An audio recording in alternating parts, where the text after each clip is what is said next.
살아계신 하나님 감사드립니다. 귀한 시간 하나님께 예배드리는 가운데 또 예물도 드리게 하시니 감사합니다. 기쁜 마음으로 드리게 하여 주시옵고 우리에게 허락하신 모든 것 하나님께서 허락하신 것임을 믿음으로 고백하며 하나님 나라를 위해 하나님께 올려드리는 이 헌금을 기뻐 받아 주시옵소서. 그별한 손길 가운데 기쁨이 가득하게 하여 주시고 또 난나를 감사하며 생일 감사헌금 드린 우리 최웅남 권사님 하나님께서 은혜 베풀어 주시고 모든 삶 가운데 함께하사 하나님을 바라보는 인생, 하나님 때문에 기쁘고 감사하는 인생, 하나님을 드러내고 증거하는 귀하고 복된 인생 되게 하여 주시옵소서. 하나님 말씀의 자리에 나아갑니다. 말씀을 듣고 말씀을 보는 모든 이 시간들을 통해 우리가 하나님을 예배하기 원합니다. 아버지 하나님 이 시간 우리의 모든 것을 주장하여 주시옵소서. 세상의 헛된 생각들에 마음 뺏기지 않게 하여 주시고 그런 것들이 우리를 유혹할 때 잘 물리치고 말씀을 통해 하나님 바라보게 하여 주시옵소서. 감사드리며 예수님의 이름으로 기도드립니다. 아멘. 네, 하나님 말씀 보겠습니다. 오늘 하나님 말씀 사무엘상 14장 6절부터 12절까지 말씀입니다. 광고 때 말씀 못 드렸는데 원로 목사님 오늘도 저번 주와 같이 참전교회 가셔서 예배 인도하십니다. 생각나실 때마다 원로 목사님 위해서 기도해 주시고 교회를 위해서도 기도해 주시기 바랍니다. 네. 사무엘상 14장 6절부터 12절까지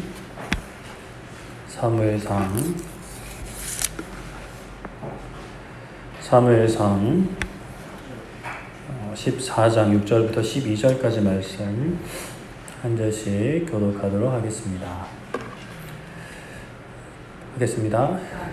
네.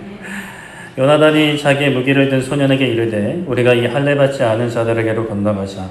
여호와께서 우리를 위하여 일하실까 하노라. 여호와의 구원은 사람이 많고 적음에 달리지 아니하였느니라.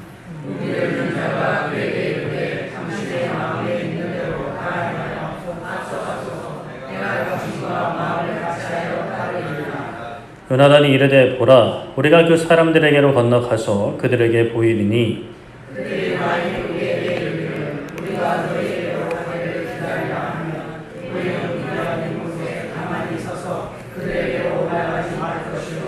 그들이 만일 말하기를 우리에게로 올라오라 하면 우리가 올라갈 것은 여호와께서 그들을 우리 손에 넘기셨음이니 이것이 우리에게 표징이 되리라 하고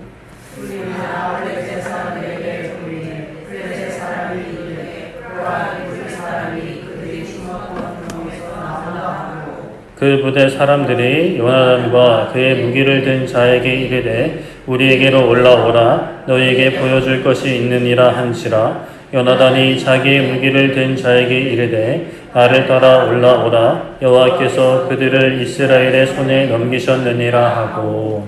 아멘. 네, 오늘은 우리 하나님을 바라보는 한 사람이라는 제목으로 말씀을 나누고자 합니다. 우리 다 같이 고백하고 시작했으면 좋겠는데 우리 가슴에 손을 얹고 따라해 주시면 감사하겠습니다. 나는 예배자입니다. 나는 예배자입니다.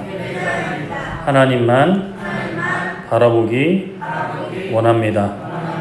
하나님만 예배하기 원합니다. 아멘. 감사합니다. 한 사람의 힘이 얼마나 강할까요? 한 사람의 가치가 어느 정도 될까요? 사실 자연을 좋아하시는 분들이면 그 거대한 자연 앞에 나라는 존재, 한 사람이란 존재는 너무나 미약하다라는 것을 깨닫게 되는 것 같습니다.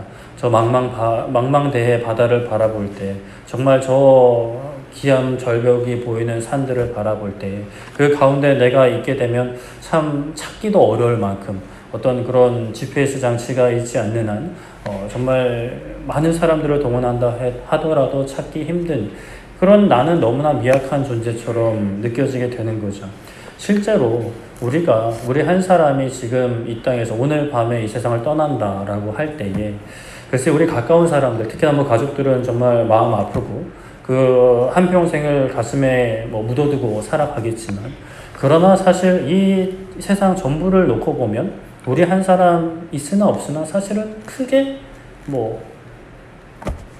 달라지지 않는 세상임을 우리는 알고 있습니다. 그래서 이러한 생각에 너무 우리가 집중하게 돼버리면 좀 허무주의에 빠지게 되고 내가 뭐 열심히 살아서 뭐해 그냥 나만 즐겁게 살면 되지 이런 생각에 다다를 수가 있을 것 같은데요. 그러나 우리 그리스도인들은 그런 마음을 가지고 살아가지 않죠. 우리 한 사람이 얼마나 하나님 앞에 중요한 존재이고 하나님 나라를 위해 얼마나 귀하게 쓰임받을 수 있는지를 우리는 바라보아야 하는 것입니다. 나를 바라볼 때는 가능하지 않지만 하나님을 바라볼 때 또 그것이 가능하게 될 줄을 믿습니다. 우리 저번 주에는 사울이 왕이 된 지 얼마 되지 않았을 때 블레셋과 큰 전투가 벌어지는 그 상황을 계속 살펴보았죠. 블레셋은 병과 마병과 수많은 보병으로 이스라엘을 공격하고자 했습니다. 실제로 공격하려고 했습니다. 나아왔죠. 진영을 펼쳤습니다. 그에 비해 이스라엘 군대는 너무나 변변찮았습니다. 사울의 군대는 무기조차 좀 제대로 된 게 없었죠. 백성들은 도망치기 시작했습니다. 그런데 사무엘은 약속한 시간이 지나도 오지가 않고 있었어요. 그래서 사울이 무엇을 했죠? 하나님께 번제를 드렸습니다. 번제를 드리고 사무엘이 도착하니 사무엘이 왕께서 지금 무엇을 했습니까? 라고 묻죠. 그래서 사무엘에게 왕은 은혜를 제가 구하지 못해서 하나님께 구하지 못해서 부득이하게 번제를 드렸습니다. 라고 고백을 했습니다. 은혜를 구하기 위해서 번제를 드린 거죠. 사무엘은 그런 사울의 행동을 어리석은 행동입니다. 라고 혼을 냈습니다. 하나님께 은혜를 구하는 것은 사실 잘못된 것이 아니었지만 그는 은혜를 구하면서 그 은혜를 구하기 전에 하나님을 기억해야 했고 또 하나님께서 명령하신 그 계명을 지켰어야만 했죠. 그는 은혜를 구한다라고 생각을 하고 구한다라고 말을 하면서 하나님을 제대로 바라보지 못하고 하나님을 의지하지 못하는 하나님을 신뢰하지 못하는 하나님의 계명을 어기는 눈앞에 보이는 어떤 상황으로 인해서 생기는 두려움과 걱정과 조급함과 불안함을 이겨내지 못하고 번제를 스스로 드려버리는 잘못을 행하게 됩니다. 우리는 우리의 삶 속의 문제 해결을 놓고 구원을 놓고 기도하지만 이미 하나님께서 우리에게 큰 구원을 베푸셨다라는 것을 너무나 큰 은혜를 베풀어 주셨다라는 것을 기억해야 하고 그리고 동시에 우리의 기도를 듣고 계시다라는 것을 기억을 해야 합니다. 그러한 상황 가운데 은혜를 구하는 가운데 계명을 지켜야 하는 것이죠. 하나님을 사랑하고 이웃을 사랑하고 우리가 서로 사랑하는 가장 기본적인 계명을 지키며 그 위에 우리의 삶을 세워나가는 것입니다. 지난 한 주간 우리가 하나님 앞에 은혜를 얼마나 구하셨는지 은혜를 구하면서 하나님 얼마나 바라보셨는지 잠깐이지만 생각해 볼 수 있었으면 좋겠습니다. 많이 놓치셨다면 오히려 더 다니엘 기도회를 사모하셔야 되지 않을까 생각이 되는데요. 어찌되었건 하나님을 바라볼 수 있는 정말 방법을 찾아야 됩니다. 찾아야만 되는 거죠. 하나님을 바라보지 못하면 너무나 괴로운 인생이 될 수밖에 없죠. 블레셋과의 대치 상황이 계속해서 이어지고 있는데요. 이때 사울에게 남은 군사가 얼마였느냐 15장 15절에 보면 600명 정도 남았다라고 말씀을 합니다. 자, 블레셋과의 대치 전에 사울에게 혹시 몇 명의 군사가 있었는지 기억을 하실까요? 사울과 요나단에게 군대를 나누었죠. 몇 명씩 있었는지 기억하세요? 사울에게는 2,000명이 있었고 요나단에게는 1,000명이 있었어요. 합쳐서 3,000명이 있었는데 지금 몇 명이 모여 있다고요? 600명이 모여 있는 거예요. 3,000명도 사실 많은 수가 아닌데 다 도망가 버리고 600명 남아 있는 거죠. 블레셋 진영에서는 이미 그 특공대, 별동대가 3개 부대가 이미 나와서 이제 막 길로 막 나아가서 전진 배치되는 그런 상황입니다. 그런데 사울 쪽에는 600명만 있는 거예요. 그런데 또 그 중에서도 제대로 된 무기를 들고 있는 사람은 누구밖에 없었다고요? 사울과 요나단 2사람밖에 없는 거예요. 블레셋 사람들에게 철기 기술이 있었고 아직 이때 이스라엘 사람들 히브리 민족에게는 철기 기술이 없었어요. 그래서 블레셋 사람들에게 그 철기 농기구를 이제 농기구로 수리하고 다시 날을 갈고 이런 거 하려면 블레셋 사람들한테 가서 돈을 주고 이제 해야 될 만큼 그런 여건이었단 말이에요. 그런데 사람도 적어요. 근데 저쪽에는 막 병거도 있어요. 사람도 많아요. 말 타고 막 따가닥따가닥 하고 있어요. 그런 상황에서 한 사람이 나서는 바로 요나단이 나섭니다. 사실 지금 이 상황, 블레셋과의 대치 상황이 누구로부터 시작됐을까요? 하나님께서 다 허락하신 것이라고 할 수 있지만 사람으로 따지자면 바로 요나단으로부터 시작된 거예요. 요나단이 그렇게 사울 2,000명, 요나단 1,000명 나눠졌을 때 요나단이 먼저 블레셋 공격했거든요. 뭐 가만히 있는 블레셋을 들쑤신 거죠. 물론 원래부터 좀 적대 관계여서 조그만 스파크 팀은 이제 전쟁 나는 그런 상황인데 요나단이 거기에 들쑤신 거예요. 근데 여기서 또 요나단이 나섭니다. 이스라엘 진영 누군가는 이 요나단이 이번 사태, 이 600명밖에 남지 않은 이 사태, 잘못하면 이제 왕도 죽고 다 전멸당할 수 있는 그 상태, 과거보다 더 블레셋 치하에 힘들게 들어가는 그 상태에 빠지게 되는 그러한 이 사태의 원흉이 요나단이라고 생각하는 사람들이 있었을 것 같아요. 그래서 저 같았으면 그렇게 생각했을 것 같은데, 요나단이 다 이 상황을 책임져야 한다고 속으로 욕을 할 수도 있는 이 상황 속에 요나단이 자기 아버지한테 허락을 받지 않고, 그래도 왕인데 아버지한테 허락을 받지 않고 또 뭔가 일을 하려고 합니다. 14장 1절에 보면 자기의 무기를 든 소년, 이제 부관이라고 할 수 있는데 꼬맹이를 들고 다니는 게 아니라 그냥 자기 수행원인 거죠. 뭐 비서, 부관이라고 할 수 있는데, 요나단이 그 부관에게, 자, 우리가 지금 블레셋 사람들의 부대로 저 블레셋 진영으로 가자, 건너가자. 뭐 그냥 항복하러 가는 거 아니겠죠? 싸우러 가자는 거예요. 지금 이제 대략적인 어떤 지형이 어떠냐면, 요나단이 건너가고자 하는 블레셋 사람들의 부대가 있는 지역으로 가기 위해서는 꼭 지나야 되는 길목이 있고, 또 그 길목에는 좀 절벽같이 이렇게 되어 있었다라고 합니다. 험한 바위가 있었던 거죠.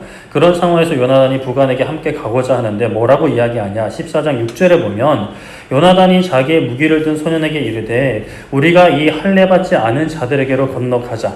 여호와께서 우리를 위하여 일하실까 하노라. 여호와의 구원은 사람이 많고 적음에 달리지 아니하였느니라 라고 말씀을 합니다.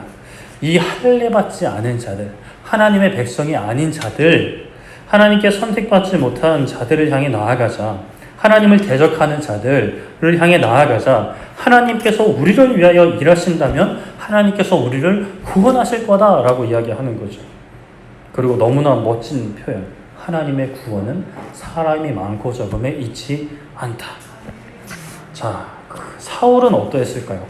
사람이 점점 도망가니 불안해졌었죠. 조급해졌어요. 그래서 사무엘이 오기 전에 제사장만 드릴 수 있는 번제를 드렸다 혼이 나버렸어요. 그냥 떼끼 이 정도 혼난 게 아니라 하나님께서 다른 왕을 이미 세우셨다라고 하셨어요. 그런데 그의 아들 요나단은 사람이 많고 적은 것이 중요하지 않다라고 하는 거예요. 하나님께서 함께 하시고 하나님께서 구원하고자 하시면 된다라는 거죠. 사울은 사람만 보는 거예요. 환경만 보는 거예요. 상황만 보는 거예요. 그런데 요나단은 그 상황을 넘어 역사하시는 하나님을 봤어요. 모든 사람들이 두려워 떨었어요. 그 남아있는 600명도 뭐 엄청 용감하게 있진 않았을 것 같아요. 물론 용감하게 있는 사람들도 있었을 수 있는데 마지못해 있는 사람들도 분명히 있었겠죠. 절망과 패배감에 휩싸였을 때, 죽음이 막 내 눈앞에 막 아른거리는 그런 상황 속에 하나님을 바라보는 한 사람으로부터 놀라운 역사가 시작되는 거예요. 그렇다고 요나단이 막 무모한 사람이었느냐, 대책 없는 인간이었느냐, 그런 것은 아니었죠. 하나님을 믿는 사람들, 하나님을 바라보는 사람들, 대책 없는 사람들 아닙니다. 무모한 사람들 아니에요. 우리의 모든 대책이 되시는 하나님을 신뢰하고 의지하는 사람들인 거예요. 요나단은 분명히 알고 있었어요. 지금 전황도 알고 있었어요. 뭐가 문제인지도 알고 있죠. 사람이 많았으면 혼자 갈 필요 뭐가 있어요. 그냥 돌격하면 되는 거잖아요. 근데 지금 그럴 상황이 아닌 거죠. 뭐 데려가기에는 얘들이 나의 믿음을 따라올 정도가 아닌 것 같은 거예요. 하나님께서 함께 하시면 사람이 많고 적음이 문제가 아니라는 것을 요나단은 분명히 알고 있었어요. 근데 또 중요한 것이 있죠. 하나님께서 함께 하시느냐라는 거죠. 그래서 부관에게 이야기합니다. 우리가 그들에게 건너가서 만약에 모습을 보면 빼꼼 이렇게 얼굴을 보이면 그들이 우리가 너희들한테 갈 거다, 요나단한테 갈 거다, 기다려라 라고 하면 우리가 가만히 서서 올라가지 말자. 그러나 너희들이 올라와라 라고 요나단한테 이야기를 하면 여호와 하나님께서 그들을 우리 손에 넘기셨음이니 그것이 우리에게 표징이 될 거다. 그러니까 요나단이 그냥 무턱대고 가는 게 아니에요. 하나님의 뜻이 있느냐 없느냐, 지금 내가 하나님을 믿고 나아가고자 하는데 이걸 하나님이 허락하시느냐 허락하시지 않느냐도 중요한 거예요. 그렇게 요나단과 부간이 나가서 일부러 블레셋 사람들이 보이게 모습을 보이는 거죠. 원래 공격을 하려면 몰래 가는 게 좋잖아요. 수가 적을수록. 근데 보이는 거예요. 그래서 블레셋 사람들이 그 모습을 보고 이야기하기를 히브리 사람이 그들이 숨었던 구멍에서 나온다 라고 이야기하며 막 두려워하면서 얘기하는 게 아니라 막 조롱하면서 이야기하는 거죠. 에이 저 뭐 꽁무니 빠지게 숨어있던 이제 나오는 거 봐라 이러면서. 그리고 요나단과 부간을 향해서 올라와 봐라 보여줄 게 있다. 진짜 보여줄 게 있어서가 아니라 조롱하는 거죠. 뭐 올라와봐 용기가 있으면 올라와봐 이러는 거죠. 요나단이 이야기합니다. 14장 12절 후반부에 부간에게 나를 따라 올라오라 여호와께서 그들을 이스라엘 손에 넘기셨느니라. 따라와라 가자. 하나님 오케이 사인 떨어졌다. 하나님께서 그들을 우리에게 넘기셨다. 요나단은 자신이 무엇을 해야 할지 알고 있었어요. 블레셋과의 전쟁은 하나님께서 허락하시는 일이고 하나님이 원하시는 일이었기 때문에 그냥 요나단이 막 미친 사람이어가지고 전쟁광이라서 야 이놈들 죽이겠다 이거 막 먼저 공격한 게 없겠죠. 또 하나님께서 전쟁광이라서 요나단에게 전쟁을 허락하신 것이 아니라 이미 이전에 이스라엘 백성들한테 하나님께서 이방 민족들 몰아내라 함께 하지 말아라 너희들 나만 바라봐야 되는데 이방인들 같이 데리고 있으면 나 바라보지 못하고 분명 너희들 딴 데 본다 딴짓한다라고 이스라엘 민족들한테 이미 말씀을 하셨거든요. 그러한 하나님의 뜻 안에서 요나단이 블레셋을 공격한 거죠. 상황이 안 좋게 되긴 했어요. 안 좋게 되긴 했죠. 하나님의 뜻을 믿고 나아갔는데 상황이 점점 더 어려워지는 거예요. 그런데도 요나단은 하나님을 바라보고 있죠. 하나님의 뜻을 행하고 있었고 그 순간 하나님의 뜻이 그 순간에 또 하나님의 뜻이 무엇인지 물었던 거죠. 사실 요나단이 하나님의 뜻을 분별하기 위해서 두 가지 선택지를 가졌잖아요. 근데 이 두 가지가 불가능한 것이 아니었습니다. 우리 사사 기드온 기억하시겠죠? 사사 기드온 때 하나님께서 기드온을 부르시고 그 힘든 싸움을 하게 하셨단 말이에요. 그때 기드온이 믿어지지가 않고 용기가 나지 않아서 하나님한테 부탁했던 것이 있었어요. 하나님께서 이것 좀 들어주시면 제가 하나님의 뜻인 줄 알겠습니다. 요나단처럼 지금 하나님의 음성이 없는데 물은 것도 아니고 하나님이 직접 말씀하셨는데도 물어요. 하나님의 뜻, 하나님의 그 확실한 증거를 달라 그래요. 양털을 놓고 밤이 지나고 아침이 올 때 양털에만 습기가 차고 주위에는 마르게 해달라고 했고 또 한 번만 더 이번엔 반대로요. 이게 우연일까봐 뭐 이렇게 자연적으로 됐을까봐 이번에는 양털이 뽀송뽀송하고 주위만 축축하게 해주세요. 초자연적인 표적을 구했어요. 자연 세계에서는 일어날 수 없는 일을 구한 거죠. 그런데 요나단은 초자연적인 표적을 구한 게 아니에요. 우리가 가서 너희들 죽인다라고 하는 말과 올라와봐 라고 하는 말, 글쎄 뭐가 더 쉬운지는 좀 사람마다 생각이 다를 수 있겠지만 두 가지가 크게 어려운 게 아니에요. 얼마든지 가능한 일이란 말이에요. 그러나 요나단은 알고 있는 거죠. 이게 하나님께서 원하시는 거고 지금 이 순간 나의 기도를 들으시고 나의 모든 말을 들으시고 나의 모든 생각을 아시고 우리와 함께하고 계시고 나의 모든 발길을 인도하시는 분이시니까 이 둘 중에 사실 아무거나 돼도 이상하지 않을 것 중 둘 중에 하나만 되면 믿고 나아가자. 하나님께서 주신다고 나아가자. 하나님이 우리와 함께 하신다라는 것을 고백할 수 있었어요. 그렇게 하나님의 뜻임을 알게 된 요나단 부간에게 따라오라 합니다. 그리고 손과 발로 기어 올라가는 거예요. 그러니까 이게 굉장히 좋은 상황이 아니에요. 편한 상황이 아니란 말이에요. 쉬운 상황이 아니란 말이에요. 올라가면 싸워야 되는 상황인데 기어 올라가요. 사다리 타고 올라가는 것도 힘든데 기어 올라가는 거예요. 부간도 따라갑니다. 그렇게 올라가면 그 위에는 블레셋 적군들이 언제 오나 기다리고 있는 거죠. 그런데 올라가서 싸우기 시작합니다. 블레셋 사람들이 하나하나 엎드려지기 시작해요. 요나단이 하나씩 쓰러뜨리면 부간이 뒤따라가면서 숨통을 끊는 거죠. 그때 소가 반나절 정도 일하면 갈아엎을 수 있는 정도의 땅에서 20명가량을 쳐 죽였다라고 말씀을 해요. 20명. 사실 20명 엄청 많은 수는 아닐 수 있어요. 그러나 요나단과 부간 딱 2명이 20명을 죽인 것 결코 쉬운 일은 아니죠. 이 일로 블레셋 진영에 무엇이 임하느냐? 공포가 임했다라고 말씀합니다. 땅이 진동했다. 큰 떨림이 있었다. 단순히 이 사건뿐만이 아니라 하나님께서 그들 마음에 두려움을 심어주신 거죠. 거부할 수 없는 그 두려움을요.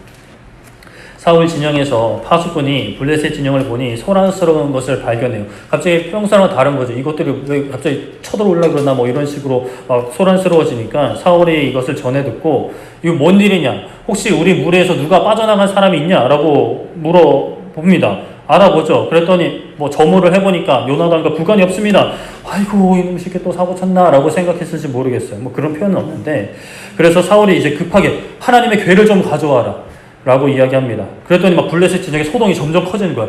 이거 뭐 지금 궤를 기다릴 시간이 아니에요. 안 되겠다. 됐고 가자 라고 해서 갑니다. 블레셋 진영으로 갑니다. 가보니까 어떻게 되고 있어요? 블레셋 사람들이 칼로 자기 편을 막 치고 있는 거예요. 정신이 나가 있는 거죠. 서로 죽이는 거예요. 아수라장이 되어 있는 거예요. 이거 뭐예요? 그냥 나가서 툭툭툭 치면 되는 거죠, 이제는. 그때 뭐 이전에 어떤 이유에서든지 블레셋 편에 섰던 히브리 사람들도 있었다라고 합니다. 아마 뭐 블레셋 사람들이 협박을 했겠죠. 너희들은 우리 편에 서야 되라고. 그 사람들도 돌아서서 이제 블레셋을 공격하기 시작하고요. 또 에브라임 산지에 그 도망가서 숨어들었던 그 이스라엘 사람들도 숨어들었던 사람들이 나와서 블레셋을 공격하기 시작합니다. 말도 안 되는 수적 열세에서 이제는 블레셋을 밀어붙이는 놀라운 일이 일어나고 있는 거죠.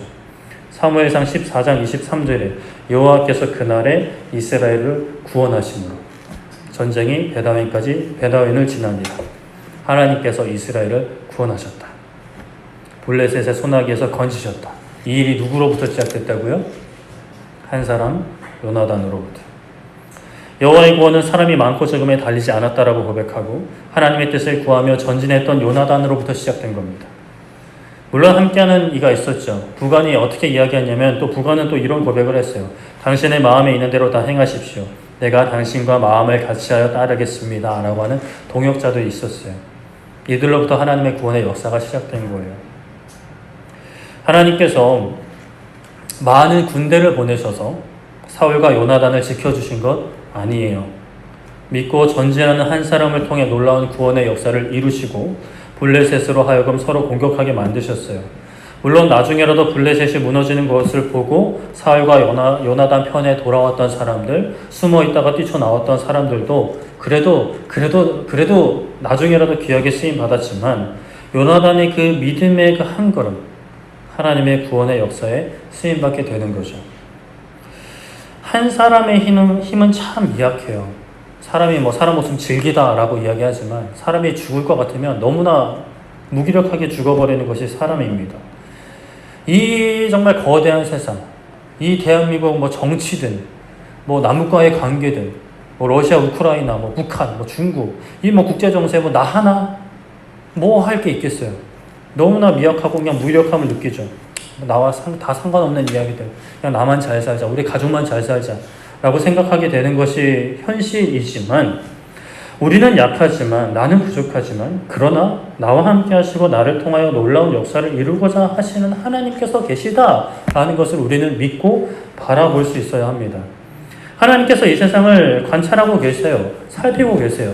그리고 누가 얼마나 하나님을 바라보고 있는지, 하나님을 의지하고 있는지 다 살피고 계시는 거죠.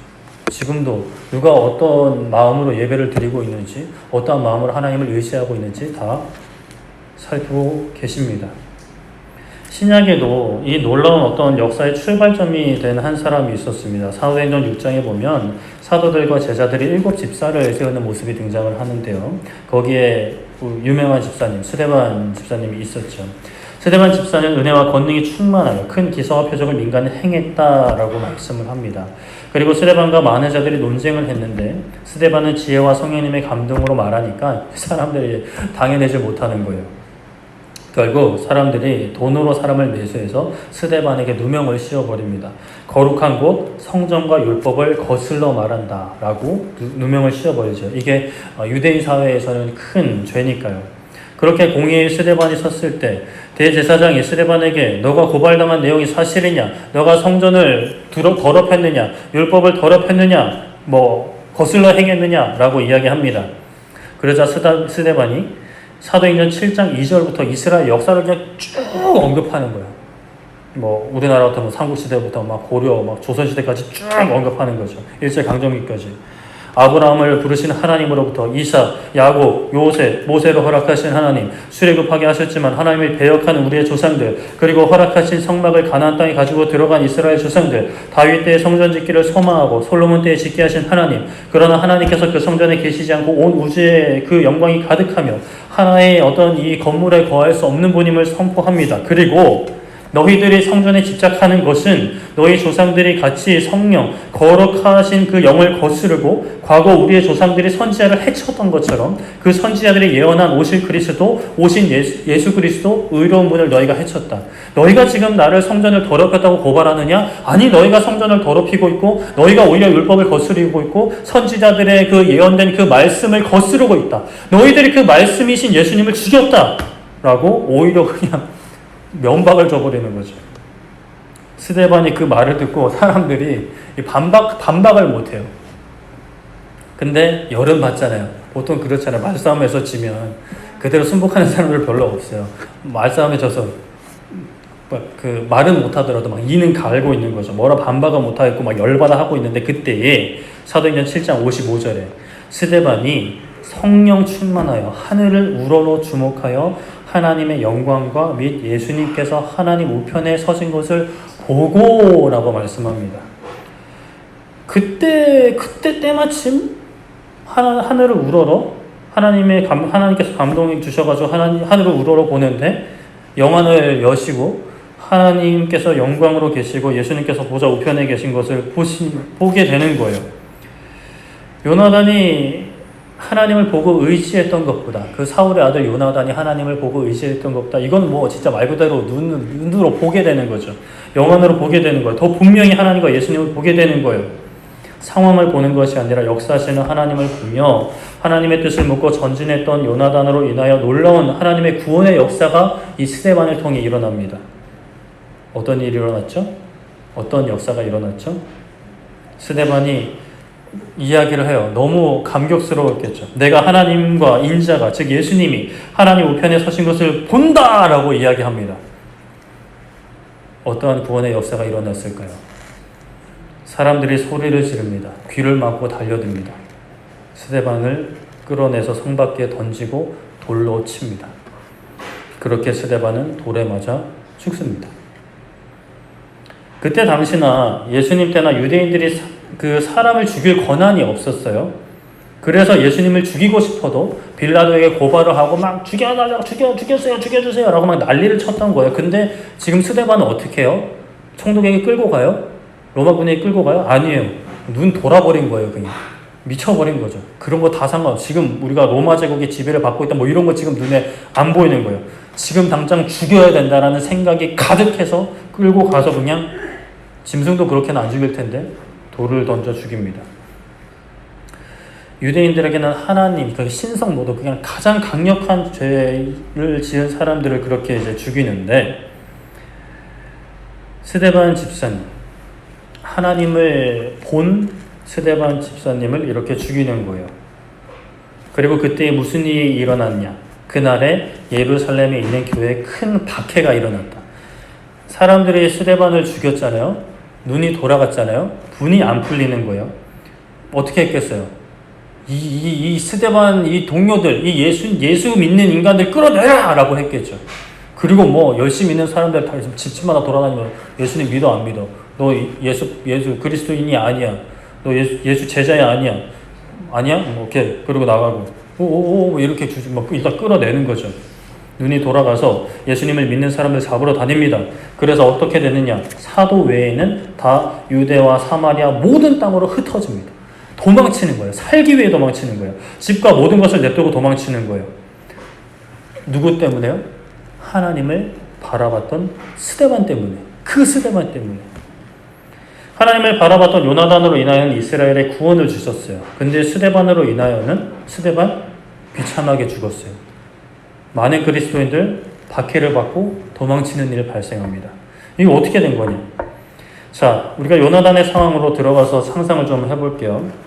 사실 성경 구절에는 언급이 되지 않지만 요나단이 처음에 블레셋을 공격해서 블레셋이 많은 병과 마병과 보병으로 쳐들어왔을 때 사람들이 도망칠 때 아까도 언급을 했지만 사람들이 뭐라고 생각했을까요?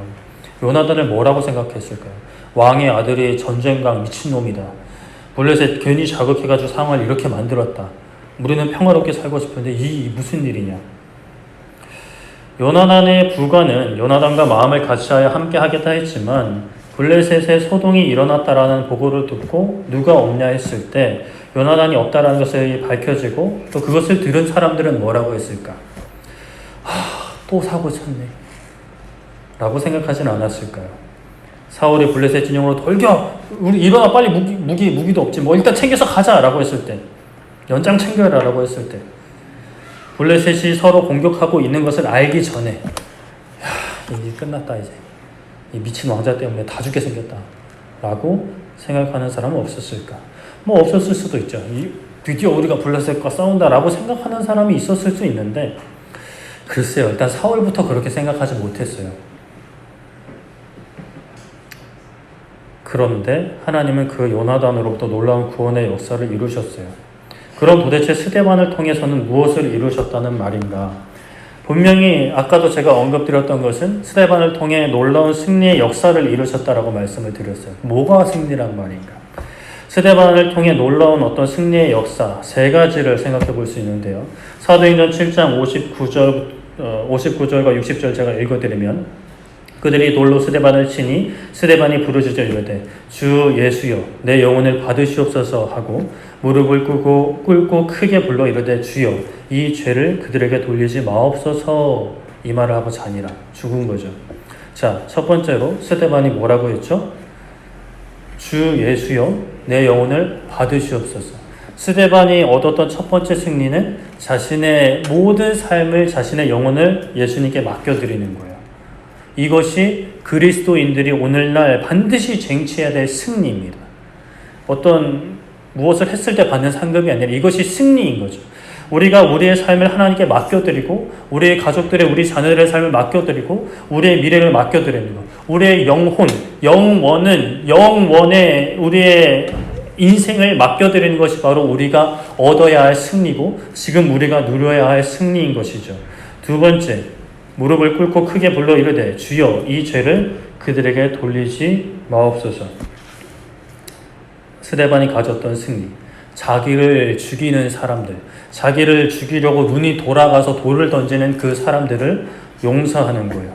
하나님, 제가 받은 이 고통 저들의 자식과 자녀까지 다 얻게 해주세요 라고 기도하지 않았어요. 이 죄를 그들에게 돌리지 마옵소서. 예수님이 자기를 십자가에 못 박은 이들을 향해 말씀하셨던 것처럼 스데반도 예수님과 같은 기도를 하나님 앞에 고백을 하는 거예요. 이것이 우리 그리스도인들이 가져야 할 승리. 나를 미워하고 나를 괴롭히는 사람들, 심지어 나를 향해 돌을 던지는 그 사람들을 용서하고, 그냥 용서하니까 보지 말자 이게 아니잖아요. 용서하고 그들을 위해, 그들의 영혼을 위해, 그들의 구원을 위해 기도해 줄 수 있는 것. 이것이 그리스도인이 가질 수 있는 두 번째 승리. 가져야만 하는 두 번째 승리. 스데반은 이러한 믿음의 승리를 한 거예요. 이것이 오늘날 그리스도인들이 추구해야 할 그 승리고 어떤 상황에서도 예수님 바라보는 것, 예수님 의지하는 것, 그리고 영혼들을 사랑하는 것. 말씀대로 사는 것. 말씀대로 지키는 것. 설교할 때, 스데반이 설교할 때는 정말 매섭게 꾸짖습니다. 너희들이 잘못한 거다. 너희들이 하나님의 성전을 더럽히는 거다. 라고 이야기했지만 자기가 죽어갈 때는 그 사람들을 위해 기도하는 거예요. 그리고 세 번째는 뭘까요? 사도행전 8장 4절에 그 흩어진 사람들이 두루 다니며 복음의 말씀을 전할세라고 합니다. 예루살렘에 큰 박해가 있어서 다 도망쳤어요. 어떤 원대한 꿈을 안고 파송받으며 나아간 거 아니에요. 살기 위해서 도망쳤어요. 그런데 그들이 간 그곳에서 정신을 차리고, 정신을 못 차렸던지 복음을 전하기 시작하는 거예요. 사도행전 1장 8절에 오직 성령이 너에게 임하시면 너희가 권능을 받고 예루살렘과 온 유대와 사마리아와 땅끝까지 이르러 내 증인이 되리라 하고 예수님 말씀하셨거든요. 그 말씀을 사실 성령님을 받고도 지키지 못하고 있었어요. 그런데 스데반의 순교로 이 말씀이 성취가 되는 거예요. 비록 정말 좀 어떤 고난으로 박해로 막 급하게 막 퍼뜨리시기는 하지만 그런 과정을 통해 하나님의 말씀이 복음이 예수 그리스도가 전파되는 거죠. 어떤 사람들은 그렇게 생각할지 몰라요. 스데반에 대해서. 그러니까 도망치면서 사람들이 도망치면서 야, 왜 이러냐? 갑자기 이 사람들은 왜 이러냐? 우리가 미움받는 건 알았지만 왜 이렇게까지 난리냐라고 했을 때 야, 그것도 몰라? 스데반 집사님이 하나님 본다고 했다가 돌에 맞아 죽었잖아. 그래서 지금 그것 때문에 지금 사람들 돌아버려가지고 우리 다 잡으려고 그래 라고 했을 때 어떤 사람들, 저 같은 사람들은 굳이 그것을 바라봐도 말은 하지 말지. 그냥 바라만 보고 좀 눈치 챙기고 그냥 속으로 고마 감사하든지 우리 믿는 사람들 있을 때만 얘기를 하든지 그러면 우리가 이렇게 도망칠 일도 없잖아 라고 말하는 사람들이 분명 저 같은 사람이 한 명씩 있었을 것 같은데 그러나 그것을 통해 그 핍박을 통해 박해를 통해 또 복음이 전파되는 또 잃어버린 영혼들이 한 영혼은 하나님께로 갔지만 많은 잃어버린 영혼들에게 또 복음이 전파되는 우리 그리스도인의 승리, 세 번째 승리. 여러분들은 어떤 인생을 살고 싶으실까요? 더 진심으로 담아서 여러분들의 자녀가 어떤 인생을 살고 싶으세요? 저는 이제 살 만큼 살았으니까 대충 살겠지만 너만큼은 그러면 결혼하지 마. 아니면 결혼 꼭 해야 돼. 대학은 좋은 데 가야 돼. 직장은 어디 가야 돼. 어디 이상 가야 돼.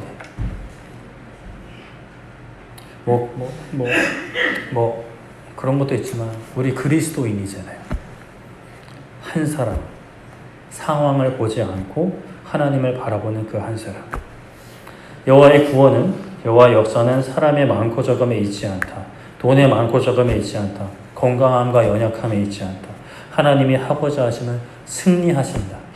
우리는 승리하는 주의 용사가 된다. 역전의 용사가 된다. 스데반 환경에서 사람들이 이를 갈든 말든 하나님 하늘에 계시고 그 옆에 예수님 계시고 그리고 더 나아가 우리 안에 그 하나님의 영이 거룩한 영이 예수 그리스도의 영이 성령님이 계시다라는 것을 선포하는 그 한 사람. 그 한 사람으로부터 놀라운 하나님의 승리의 역사가 시작되는 거예요. 용서할 수 없었던 사람을 용서하게 됩니다. 나를 죽이는 사람들, 눈이 돌아가서 나에게 돌을 던지는 그 사람들을 용서하게 됩니다. 그리고 나의 영혼까지 나의 모든 것을 맡기게 되는 거예요. 여러분들 나이가 드는 것이 어떠세요? 제가 비록 그 얘기를 하기에는 아직은 그래도 좀 젊은 편이긴 한데 그래도 저도 점점 이제 육신이 좀 들어간다는 것을 느낄 때가 있긴 있어요. 새치가 점점 더 많이 생기고 상처가 나면 이게 잘 아물어지지가 않아요. 피는 멈추는데 흉터가 사라지질 않더라고요. 어릴 때는 금방금방 사라졌던 것 같은데 이렇게 육신은 사실 우리가 점점 할 수 있는 것이 적어지잖아요. 기억도 가물가물해지고 팔다리 움직이는 것도 힘들고 걷는 것도 힘들고 계단 오르락내리는 것도 힘들고 그런데 그럴 때 하나님을 모르는 사람들, 천국이 없는 사람들은, 천국을 소유하지 못한 사람들은 그저 한탄만 하잖아요. 내가 조금만 더 젊었더라면, 10년만 젊었더라면. 근데 우리 하나님 믿는 사람들은 좀 달라야 될 것 같아요.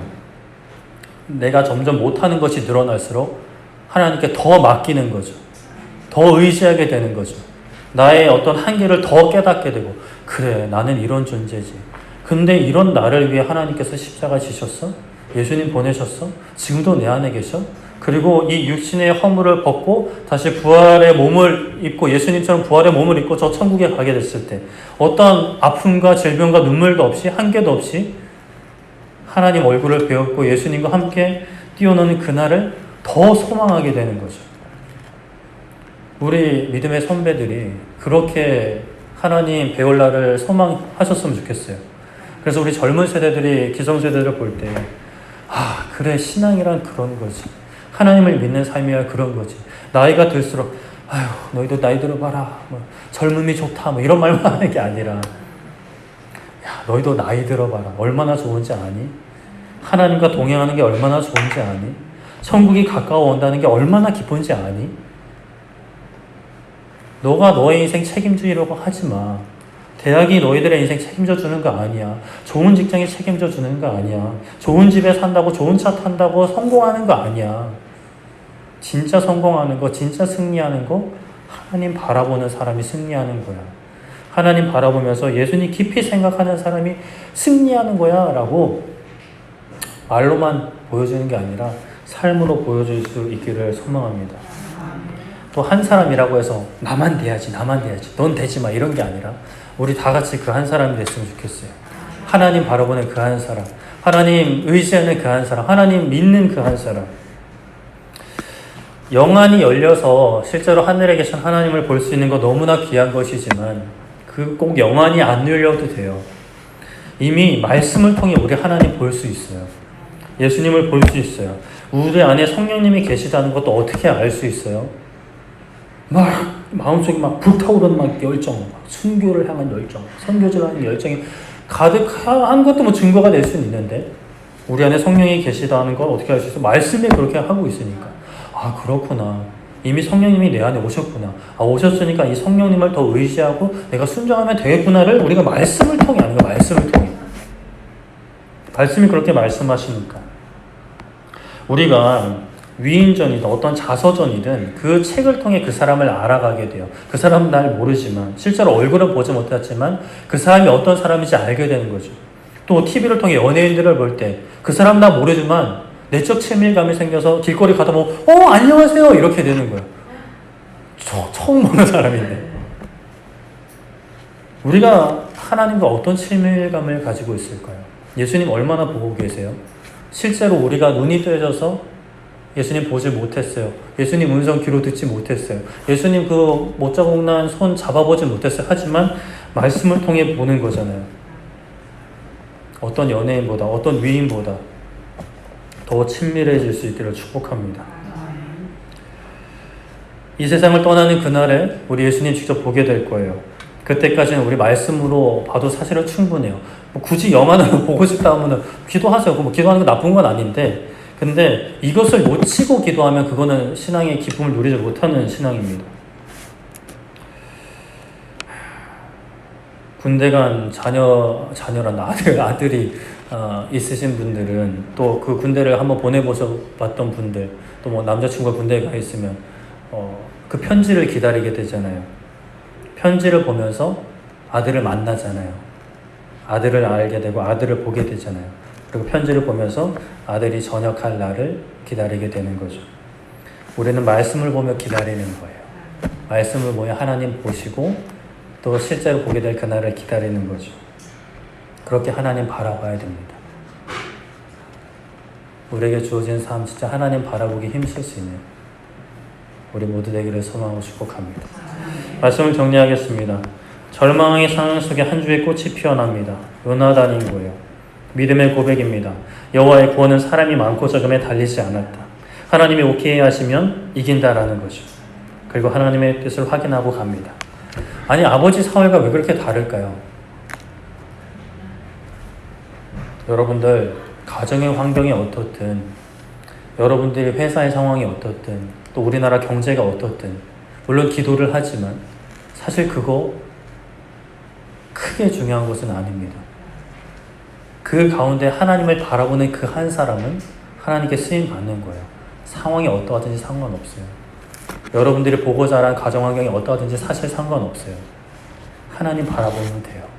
하나님 바라보고 하나님 뜻 확인하면서 하나님 의지하면 놀라운 구원의 역사가 나를 통해 나로부터 시작되고 우리를 통해 시작될 겁니다. 험곡을 기어 올라갔어요. 사람을 쳤어요. 그랬더니 그 뒤에 블레셋이 서로를 치고 그 모습을 보고 사울의 군대와 또 블레셋 가운데 있었던 히브리 사람들, 에브라임 산지에 있었던 이스라엘 사람들 다 함께 합니다. 제가 바라는 건 우리 모두가 그 한 사람이 됐으면 좋겠는데 그 한 사람이 안 되더라도 나중에라도 진짜 하나님의 구원의 역사가 보인다 시작하면 그때는 주저하지 마세요. 진짜로.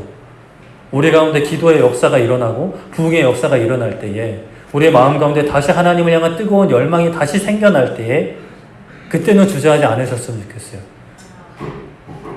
네가 먼저 갔네, 뭐 시샘 같은 거 하지 말고, 이제라도 가서 함께 하나님의 역사에 동참할 수 있는 우리 모두 되기를 축복합니다.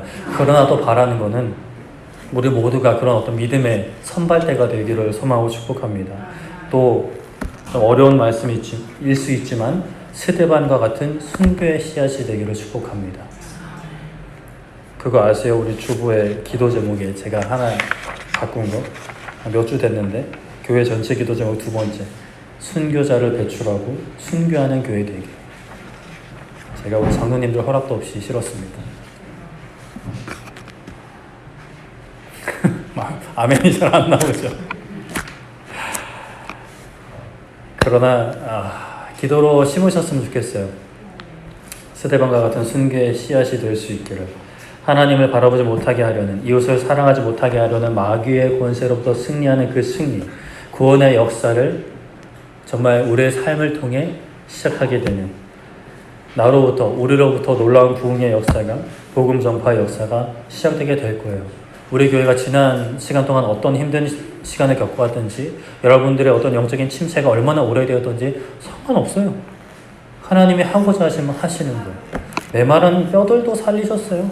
군대로 만드셨어요. 그래도 우리 숨은 붙어 있잖아요. 교회에 그래도 나오셨잖아요. 예배하잖아요. 비록 계속 고개를 숙이고 계신 분들도 계시지만 그래도 이 자리에 나와 계시잖아요. 우리 모두 그 한 사람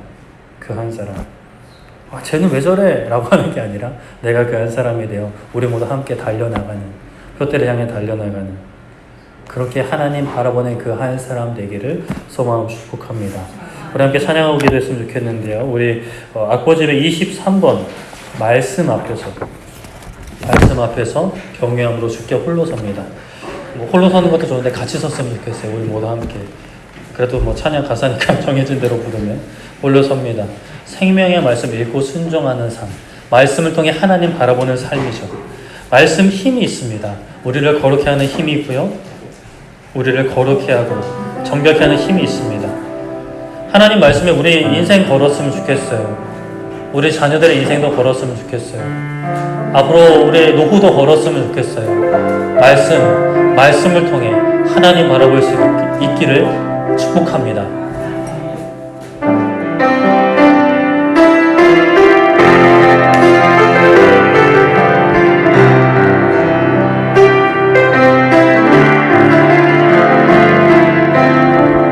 말씀 앞에서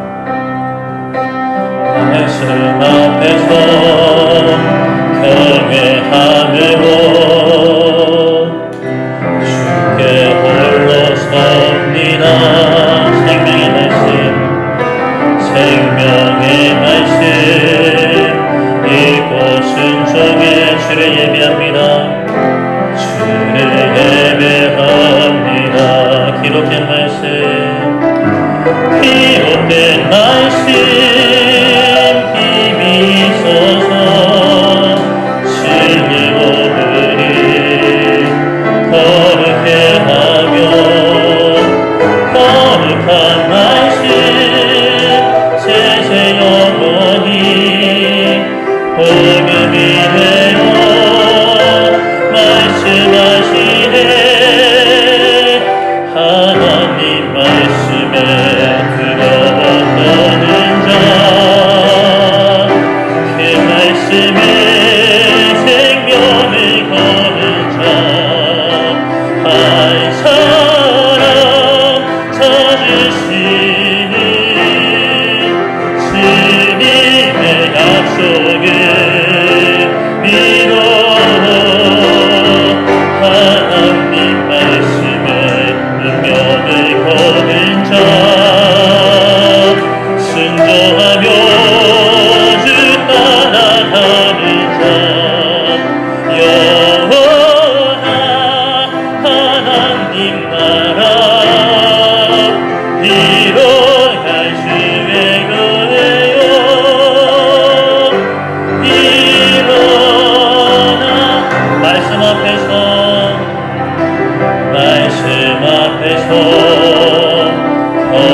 경외함으로 주께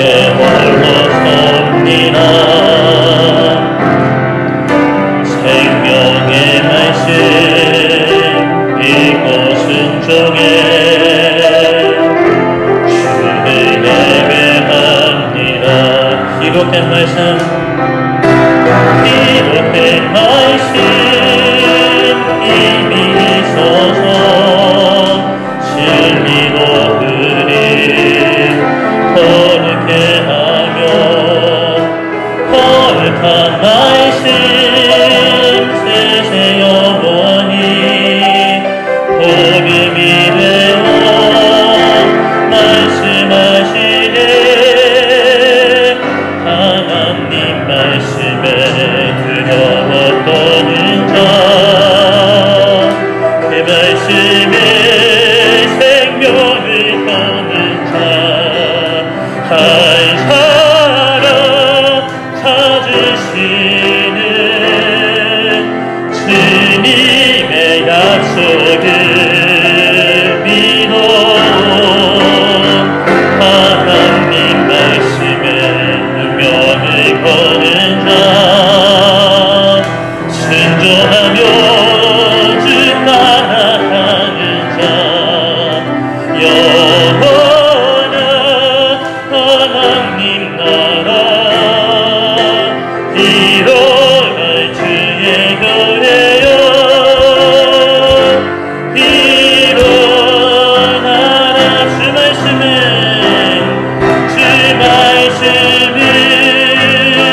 우리를 구원에 이르는 지혜이니 모순과 내 뜻 다해 그 말씀에 복종하라. 하나님 말씀에 두려웠던 자, 그 말씀에 생명을 거는 자, 한 사람 찾으시는 주님의 약속을 믿어. 하나님 말씀에 운명을 거는 자, 순종하며 주 따라가는 자, 영원한 하나님 나라 일어날 주의 교회여 일어나라. 아멘. 이 시간 우리 함께 기도할 때 하나님 바라보는 한 사람 되게 하여 주시옵소서. 지금 내 상황이 너무 힘들고 어려울지라도 그래도 이 상황을 통해 하나님 바라보기 원합니다. 하나님 나라를 꿈꾸기 원합니다. 하나님께서 다스리시는 그 기쁨과 행복의 나라, 안정과 평화의 나라, 아버지 우리가 천국 갈 때 누리지만 이 땅에서도 누리고 선포하게 하여 주시옵소서. 믿지 않는 많은 사람들을 통해 이 어두워져가는 한국 사회 가운데 아버지 하나님 빛을 비추고 하나님의 나라를 선포하게 하여 주시옵소서. 내가 그 꿈을 꾸게 하여 주시옵소서. 내 나이가 몇이든지 하나님 그 꿈을 아버지 꾸게 하여 주시옵소서라고 주여 외쳐 기도하도록 하겠습니다. 주여, 살아계신 하나님 아버지, 이 시간 우리가 함께 기도합니다. 아버지 하나님 우리 가운데 계신 성령 하나님, 아버지 하나님 우리의 기도를 붙잡고 하나님 보좌 앞으로 나아가 주시옵소서. 아버지 하나님 우리가 아버지 그 한 사람 요나단과 스데반 같은 인물들이 되게 하여 주시옵소서. 상황이 어떠하든지 나의 아버지 하나님 마음은 어떠하든지 나의 육신은 어떠하든지 하나님 바라보기 원합니다. 하나님 의지하기 원합니다. 아버지 하나님 그 하나님을 바라보는 그 한 사람을 통하여 놀라운 구원의 역사를 이루시는 하나님을 의지하기 원합니다. 아버지 하나님 우리를 통해 놀라운 승리의 역사를 이루게 하여 주시옵소서. 어떠한 상황에도 우리의 삶과 우리의 영혼을 하나님께 맡겨드리는 그 승리와 아버지 하나님 나를 죽이려고 나에게 돌을 던지는 그 사람들을 향해 아버지 용서와 아버지 하나님 기도를 할 수 있는 그 승리와 아버지 그리고 나의 삶을 통해 복음을 전파되는 그 승리를 하나님 이루어 주시옵소서. 아버지 하나님 은혜 베풀어 주시기 원합니다. 우리가 그 한 사람 되게 하여 주시옵소서. 우리가 자라온 환경이 어떠하든지 가정의 환경이 어떠하든지 나의 육신의 건강이 어떠하든지 아버지 하나님 바라보기 원합니다. 하나님 의지하기 원합니다. 나를 통하여 놀라운 일을 행하실 하나님 바라보게 하여 주시옵소서.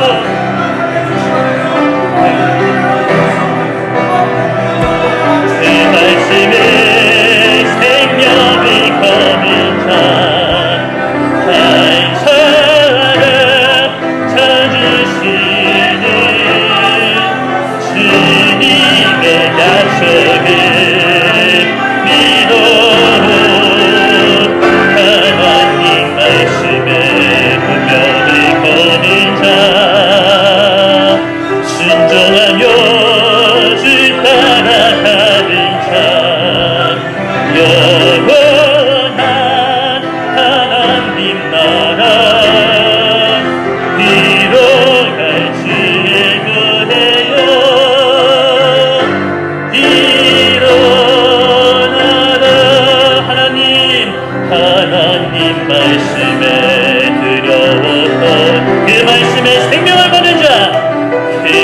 말씀에 생명을 그 한 사람 찾으시니 한 사람 뜻이 주님의 약속을 주님의 약속을 이 하나님 말씀에 운명을 거는 자 하나님 말씀에 운명을 거는 순종하며 주 따라가는 자 영원한 하나님 나라 이뤄갈 주의 교회여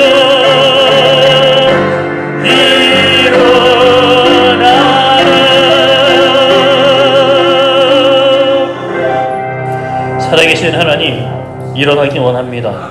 주저앉아 있었던 우리의 영혼들, 아버지 우리의 육신의 연약함에 갇혀 있었던 우리의 마음들 일어나 걸어가게 하여 주시옵소서. 승리하게 하여 주시옵소서. 놀라운 하나님의 구원의 역사가 우리로부터 나로부터 시작되게 하여 주시옵소서. 아버지 하나님 우리의 육신의 나이가 어떠하든지 우리의 환경이 어떠하든지 우리의 영적인 침체가 얼마나 오래되었든지 하나님 그것 그냥 잊어버리고 하나님 바라보게 하여 주시옵소서. 어떠한 상황에서도 우리의 삶과 영혼을 하나님께 맡겨드리는 그 승리와 나를 죽이는 그 사람들을 용서하고 그들을 위해 기도할 수 있는 승리와 그리고 나의 헌신과 나의 순교를 통해 복음이 전파되는 그 승리가 우리를 통해 시작되게 하여 주시옵소서. 감사드리며 예수님의 이름으로 기도드립니다. 아멘.